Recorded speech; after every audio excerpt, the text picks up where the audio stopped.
Isang maharlikang duyan at isang nagngingit-ngit na hari. Dalawang bansa na nakasalalay sa isang alok ng kasal. Ang isang panig ay humihiling ng pag-iisa ng mga korona. Ang kabila ay pinipili ang dugo kaysa sa pagkaalipin. Ito ang kwento ng dalawang labanan na sumira sa isang bansa. Lahat dahil ang isang hari ay naghanap ng isang nobya.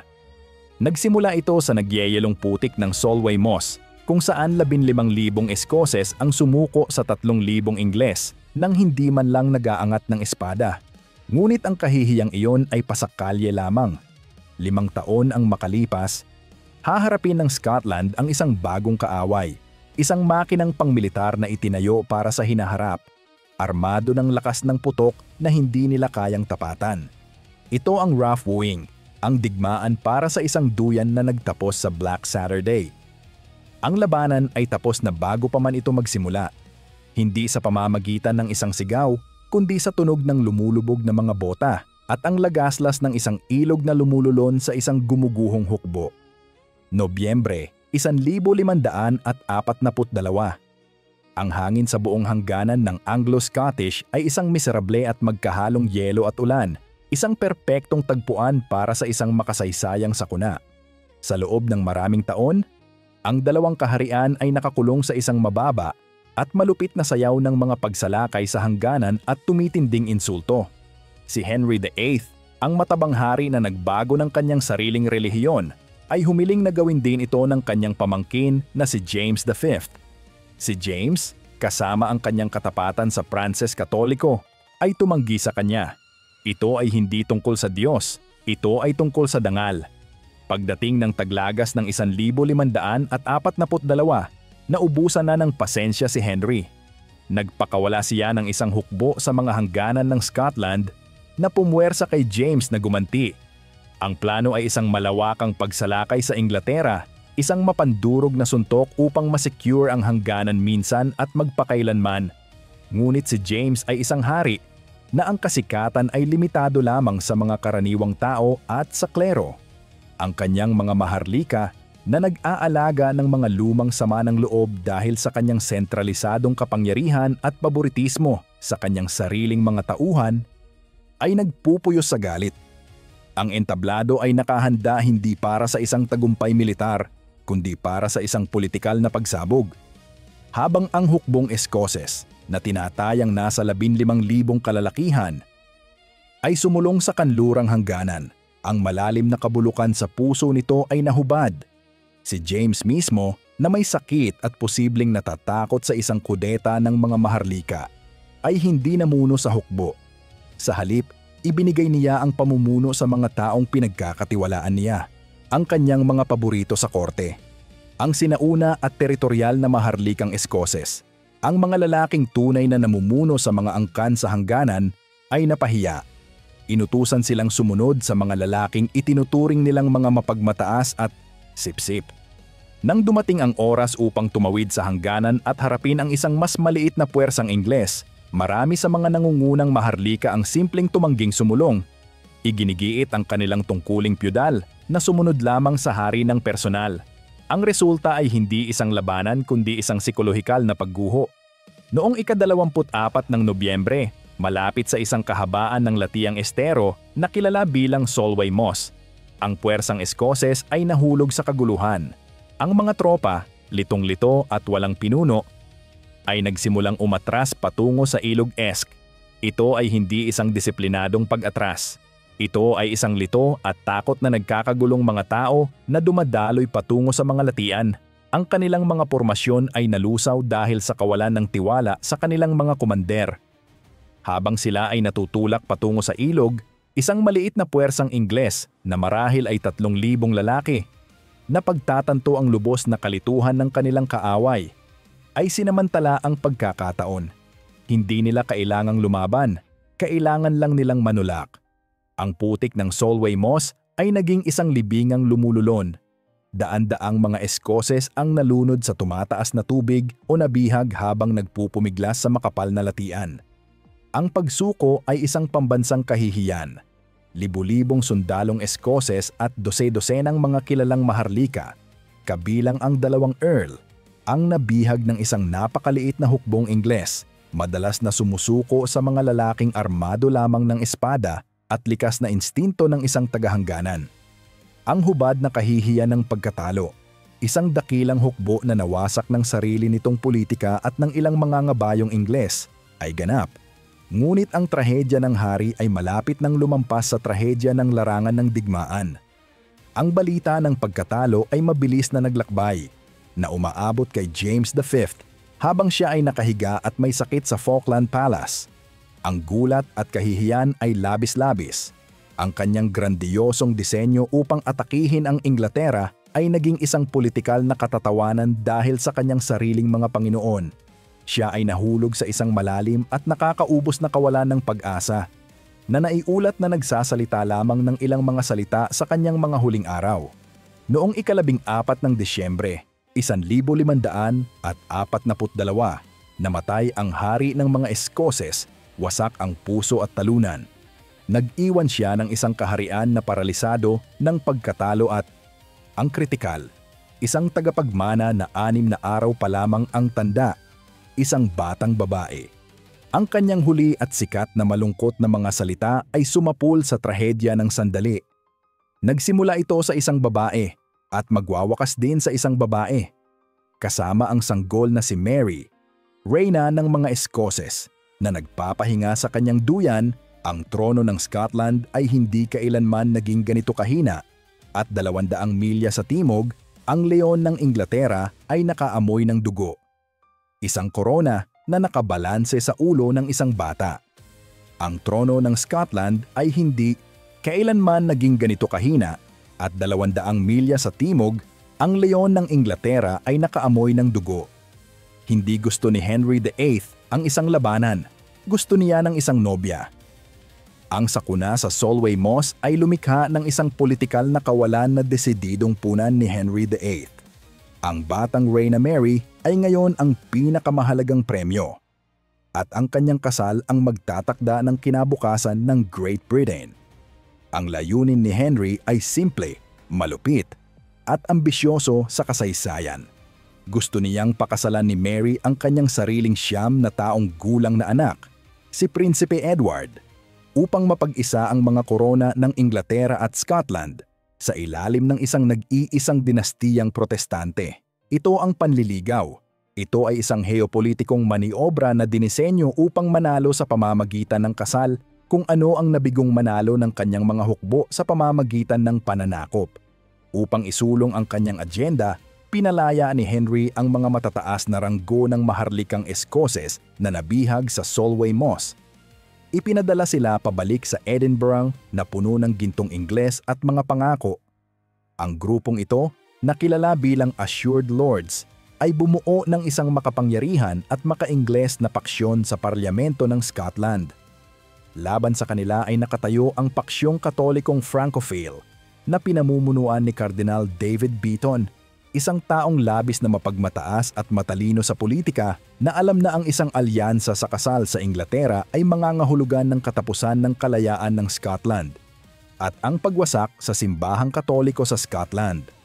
Ang mahina at naguguluhang rehente ng Scotland, si James Hamilton, ang Earl ng Arran, ay noong una ay naimpluwensyahan ng mga pangakong Ingles ng kapayapaan at ang pagbabalik ng mga maharlikang Eskoses.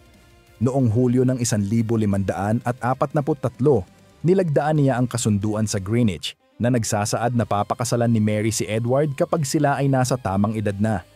Ito ay nagmistulang sa isang maikling sandali na diplomatikong tagumpay na hinahanap ni Henry.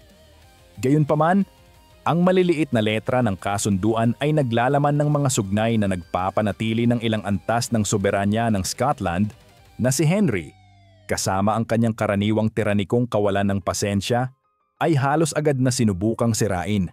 Halos hindi pa nalalagdaan ang kasunduan nang sumabog ang isang malawakan at popular na pagtutol sa buong Scotland. Ang mga karaniwang tao at ang malaking bahagi ng mga maharlika ay nakita ang mga kahilingan ni Henry hindi bilang isang mungkahi, kundi bilang isang hindi gaanong nakatagong utos para sa politikal na pagsuko. Sa loob ng maraming siglo, mahigpit na binabantayan ng mga Scots ang kanilang kalayaan. Nakipagkalakalan sila sa mga daungan ng Pransya, nakipaglaban kasama ang mga haring Pranses, at tumitingin sa mga Pranses para sa suportang kultural at militar. Ang talikuran nito, ang ibigay ang kanilang reyna at ang kanilang kapalaran sa taong kakahiya lamang sa kanila sa Solway Moss, ay hindi maiisip. Si Cardinal Beaton, sinasamantala ang pambansang galit na ito, ay mabilis na naisahan ang mahinang si Arran. Ang Parlamento ng Scotland, na pinalakas ng makabayang galit at paniniwalang relihiyoso, ay mabilis at tiyak na pinawalang bisa ang kasunduan sa Greenwich noong Disyembre ng 1543. Pinili nila ang dugo kaysa sa pagkaalipin. Ang balita ng pagpapawalang bisa ay nagpadala kay Henry VIII sa isang napakalaki at nakakatakot na galit. Ang kanyang diplomatikong panliligaw ay tinanggihan at ang kanyang dangal ay nasugatan sa pinakamalaking antas. Ipinag-utos niya na kung hindi kusang papayag ang Scotland sa kasal, pipilitin niya ito. Nagdeklara siya ng isang bagong digmaan, isang kampanya ng takot at sadyang pagwasak na dinisenyo hindi upang manakop, kundi upang magdulot ng labis na sakit at pinsala na ang mga taong Eskoses ay mapipilitan sa pamamagitan ng pagkasira at gutom na sumunod sa kanyang kalooban. Ang maliit na gawaing ito ng sabotahe ay magkakahalaga sa Scotland ng lahat dahil ang mga Scots na pinag-isa ng galit ay malapit nang sabihin kay Henry ng hindi. Ito ang sandali na ang rob wooing ay opisyal na nagsimula. Ibinigay ni Henry ang utos sa kanyang general, si Edward Seymour, ang Earl ng Hertford, upang isagawa ang kampanya. Ang mga utos ay nakakakilabot sa pagkasimple. Wasakin ang lupain, magsunog at pumuksa. Kung mayroon kang naiisip kung sinong pinunong Eskoses ang dapat sanang namuno bago ang Solway Moss, ipaalam sa amin sa mga komento sa ibaba. Gusto naming marinig ang iyong pananaw sa kasaysayan. Patay na si Henry, ngunit ang korona ay nasa kamay ng taong sumunog sa Scotland hanggang sa maging abo. Si Somerset ay hindi makikipag-ayos, siya ay mag-uutos. At upang ipatupad ang kanyang utos, naghanda siya ng isang hukbo na, sa lahat ng sukatan, ay ang pinakateknolohikal na nakamamatay na puwersa na nakita ng Europa. Ito ay hindi digmaan. Ito ay terorismo sa pamamagitan ng utos. Ang mga bandilang Ingles ay hindi nagdala ng mga tuntunin ng pagsuko, nagdala sila ng isang solong utos: magsunog. Mula sa Forth hanggang sa mga hangganan, ang Scotland ay malapit ng matuto ng kahulugan ng rough wooing. Kinuha ng Earl ng Hertford ang walang awa na mandato ni Henry VIII at isinagawa ito ng may malamig at nakakatakot na katumpakan. Ang kampanya ng 1544 ay hindi nakatuon sa estratehikong pananakop, kundi sa pagbasag sa kalooban ng Scotland na lumaban. Ang mga tiyak na utos ay wasakin ang bawat bahay na manor, bawat tore, bawat nayon at bawat bayan na lumaban upang maghasik ng kaguluhan at tiyakin na ang mga taong Eskoses ay magdusa sa paraang hindi pa nila nararanasan. Si Hertford ang unang modernong general na naglunsad ng isang kalkuladong digmaan sa populasyong sibil upang makamit ang isang politikal na layunin. Noong Mayo ng 1544, isang puwersang mananakop na Ingles ang dumaong sa Leith. Ang pangunahing target ni Hertford ay ang tumitibok na puso ng Scotland, ang Edinburgh. Matapos ang maikling paglaban, bumagsak ang lungsod. Sa loob ng 3 araw, sistematikong ninakawan at sinunog ng mga tropang Ingles ang kabisera. Ang dakilang High Kirk ng St. Giles ay ninakawan, ang palasyo ng Holyrood House ay sinunog, at ang mga nakapalibot na bayan at nayon ay naging abo. Ipinagmamalaking itinala ng mga mananalaysay ni Hertford ang nakakagulat na laki ng pagkawasak, kabilang ang kalkuladong pagsira sa mga mapagkukunan ng pagkain at lupang sakahan upang matiyak ang gutom sa hinaharap. Sa loob ng sumunod na 3 taon, ang mga hukbo ni Hertford ay nagsagawa ng mga maparusang pagsalakay na nagbigay sa kanya ng titulong Salot ng Apoy. Ang layunin ay gawing hindi matitirhan ang Scotland. Ang mga makasaysayang abadiya, Melrose, Jedburgh, Dryburgh ay sistematikong sinira at hindi mabilang na mga simbahan at kastilyo ang sinunog. Ang kampanyang ito ng sadyang kalupitan ay nagkaroon ng kontraproduktibong epekto. Sa halip na pilitin ang mga Scots na ibigay ang kanilang reyna, pinatibay nito ang kanilang determinasyon. na pinag-iisa ang mga paksyong Eskoses sa isang malalim at nag-aalab na puot sa mga Ingles. Ang mga Pranses na naalarma sa kabuuang pagbagsak ng kanilang mga alyadong Eskoses ay nagsimulang magbigay ng desperadong kinakailang tulong pinansyal at militar na nakatulong sa mga Scots na makakuha ng ilang maliliit na tagumpay na panandali ang pumigil sa agos ng apoy. Ang rough wooing, gayunpaman, ay nanatiling isang digmaan ng pag-ubos na unti-unting ikinatalo ng Scotland. Noong 1546, isang dramatikong pangyayari ang naganap na nagmarka sa rurok ng paglaban ng mga Katoliko. Ang pagpatay kay Cardinal Beaton. Siya ay pinatay ng isang grupo ng mga maharlikang protestante na umagaw sa kanyang kuta, ang St. Andrew's Castle. Ang panloob na alitang ito ay panandali ang naglihis ng atensyon ng Scotland, ngunit kaunti lamang ang nagawa upang pabagalin ang panlabas na banta. Ang mapangwasak na momentum ng digmaan ay sa wakas tumigil noong Enero ng 1547. Si Henry VIII, ang arkitekto ng kaguluhan, ay namatay.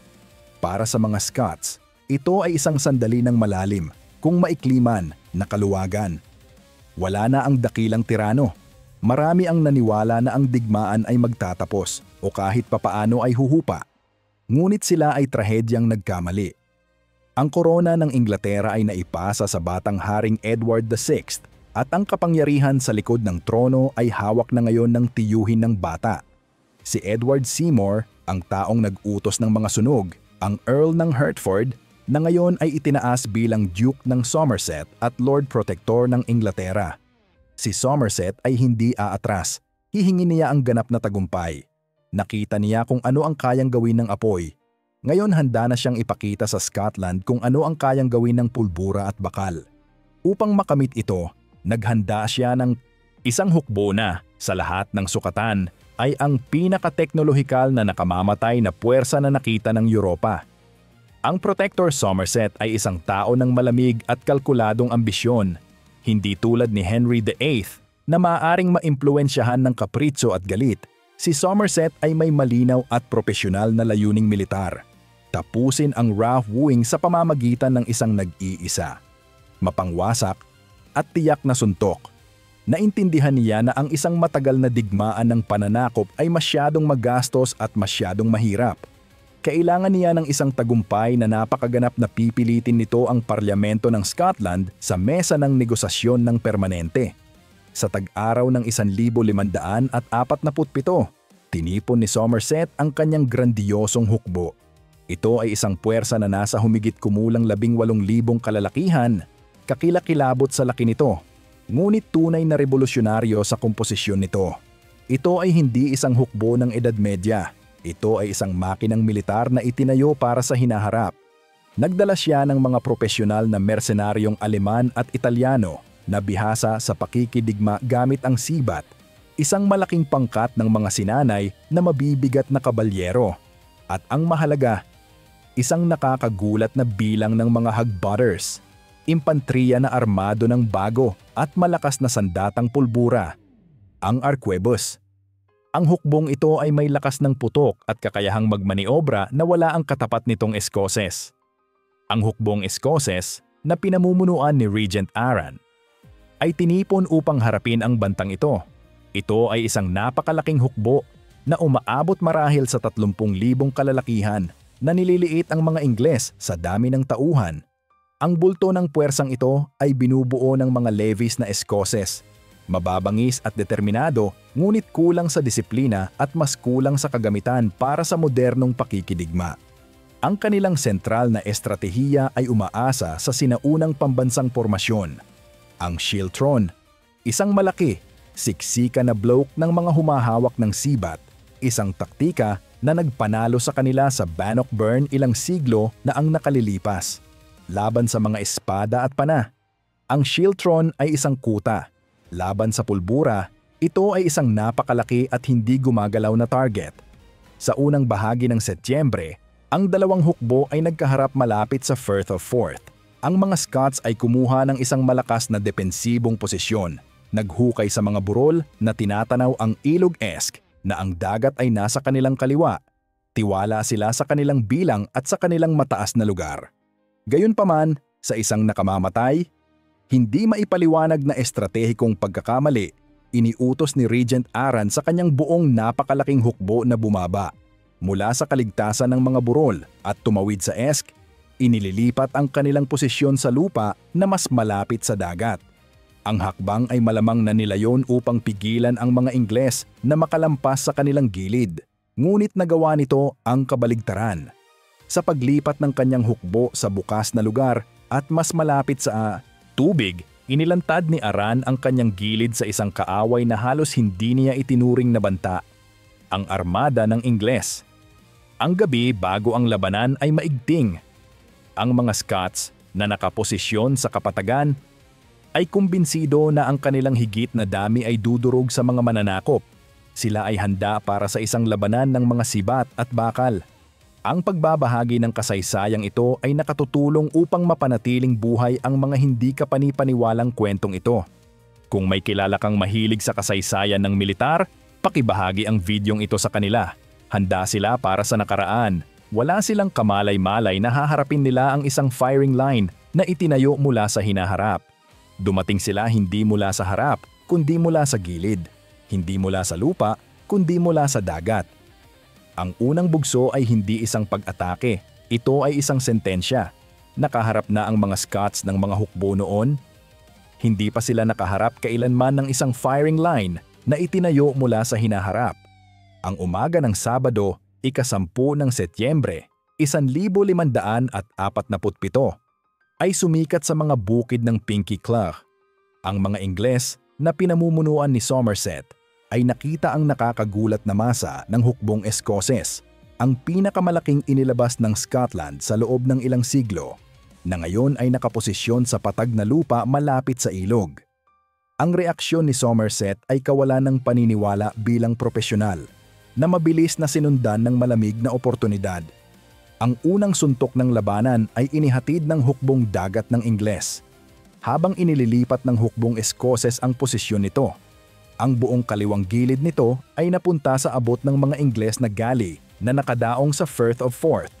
Ang mga barko ay nagpaputok, nagpakawala ng isang kanyonada ng mabibigat na bala at maliliit na pasabog na mga projectile.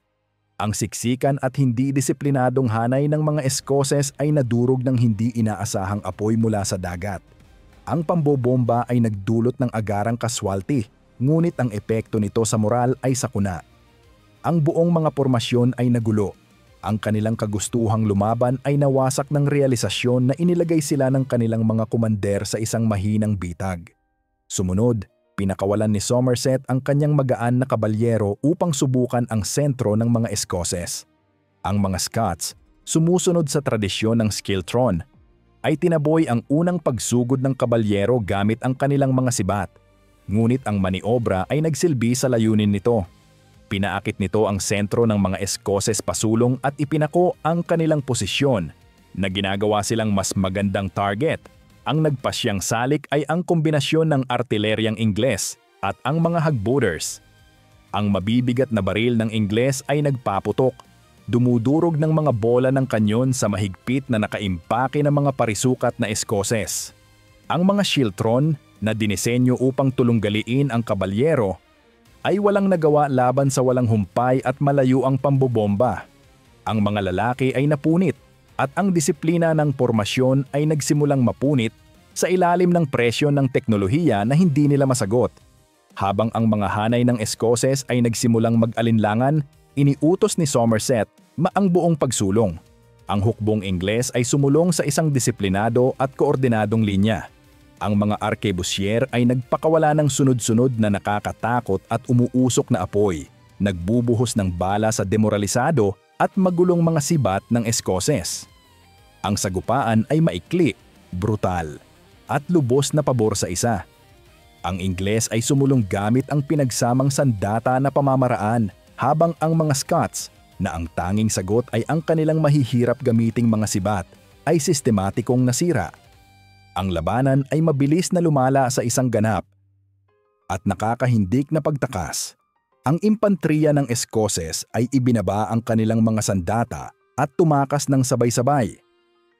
Hindi patungo sa kanilang likuran, kundi patungo sa bukas na bansa. Sinusubukang tumakas sa nakamamatay na apoy. Ang kabalyerong Ingles na naunang itinaboy ay mayroon na ngayong target, libu-libong walang sandata at tumatakas na mga lalaki. Ang pagtugis ay isang masaker. Sinagasaan ng mga mangangabayong Ingles ang mga takot na Scots ng ilang milya. Ang kanilang mga utos ay simple. Huwag magpakita ng awa. Ang ilog Esk ay naiulat na mula sa dugo. Ang mga pagkalugi ng Eskoses ay nakakagulat. Marahil 6,000 Scots ang namatay sa labanan at sa sumunod na pagkatay, kumpara sa ilang daang kaswalti ng Ingles. Ang labanan ay isang masterclass sa modernong kahusayan ng militar at isang trahedya para sa Scotland. Ang Pinkie Cleugh ay agad na bininyagan bilang Black Saturday.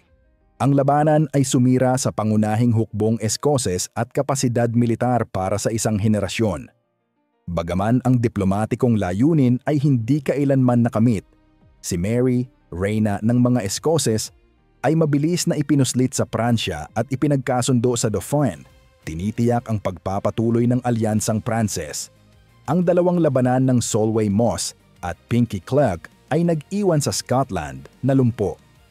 Ang Rough Wooing ay isang tagumpay militar para sa Inglaterra na nagkakahalaga sa Scotland ng libu-libong buhay at naglubog sa kaharian sa mga dekada ng kahinaan at alitan.